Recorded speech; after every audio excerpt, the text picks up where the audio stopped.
Olá, que bom que você está aí assistindo este vídeo. Se você vê que alguém precisa desse estudo, essas palavras você vai compartilhar. Quero lembrar você que estou orando pelas madrugadas, pelos meus inscritos, então não perca a sua chance de receber essas orações. O Senhor te alcançando, não vou enviar nada para você, eu vou enviar para o céu a oração, para que o Senhor venha livrar os meus inscritos do mal, da parafernália desta vida, salvar as famílias, curar de qualquer enfermidade que seja. Sem longas demais, vamos para um assunto muito interessante neste vídeo, que é a respeito da batalha espiritual. Olha, a batalha espiritual, ela é sem tréguas. Sim, a batalha espiritual é uma realidade inevitável. Não há nada de místico ou ficção nesse assunto. De fato, essa batalha espiritual, ela não começou com a raça humana. De jeito nenhum. Ela não começou aqui na terra. A batalha espiritual, ela deu-se início no céu. Nós sabemos que essa guerra começou quando Lúcifer, o anjo de luz, por sua prepotência, orgulho, imaginou-se capaz de fazer frente, ao Deus Criador, tornando-se adversário dele. A partir daí, esse anjo que era anjo de luz, que era Lúcifer, anjo de luz, o nome Lúcifer, ninguém hoje tem coragem de colocar o nome numa criança quando nasce de Lúcifer. Por quê?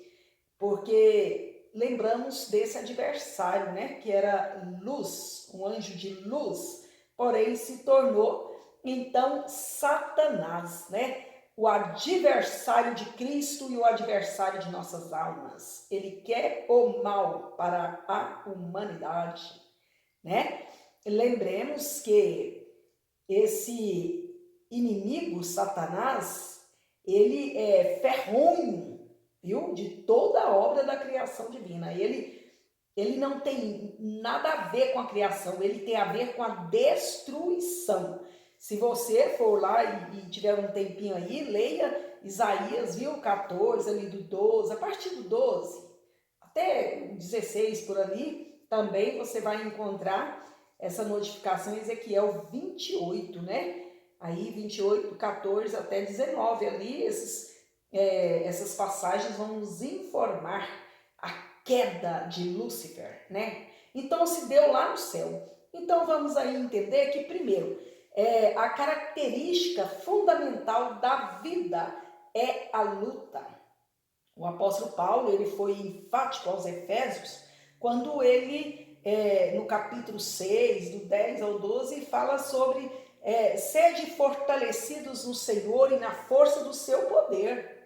Vocês percebem que lá está escrito, quando Paulo disse, revesti-vos de toda a armadura de Deus, para que possais estar firmes contra as astutas ciladas do diabo, porque não temos que lutar contra a carne e sangue, mas sim contra os principados, contra as potestades, contra os principados das trevas deste século, contra as hostes espirituais do mal nos lugares celestiais. Podem ir lá em Efésios 6, você vai entender isso lá a partir do verso 10.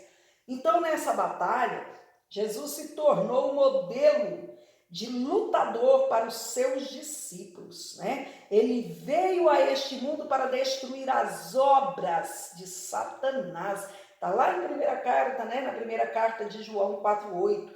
Na mensagem da grande comissão, antes de ascender ao Pai, Jesus outorgou autoridade sobre todo o poder do inimigo. Mateus 28:18, Marcos 16, 17, 18. Então, a vinda do Espírito Santo após a ascensão de Cristo ao seio do Pai trouxe poder para lutar nesta batalha inevitável.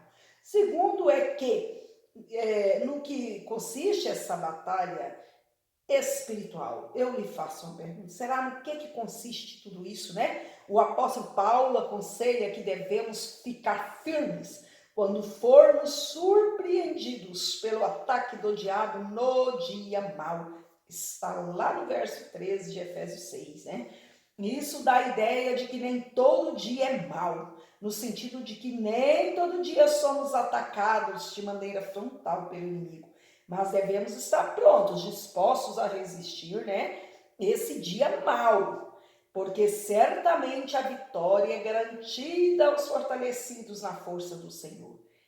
Irmãos, é nesses períodos difíceis que o crente em Cristo busca sua força na única fonte capaz de prover-nos capacidade de resistência moral e espiritual.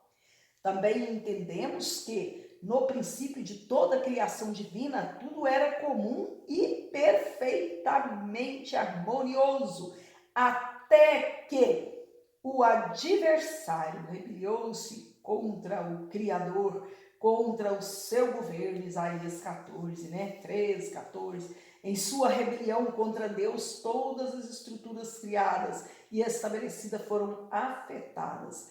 A Bíblia declara que Deus havia ficado satisfeito com tudo que Deus criou lá no Gênesis 1, né? No 31, vocês podem olhar lá e conferir. Tudo Deus viu que era bom. Tudo estava perfeito. Só que Lúcifer, que já não era mais Lúcifer, né, o anjo de luz, agora era Satanás, o adversário, ele resolveu interferir nessa criação. Ele corrompeu-a. Por esse ato ficou definido quem é quem. O reino de Deus e o reino de Satanás.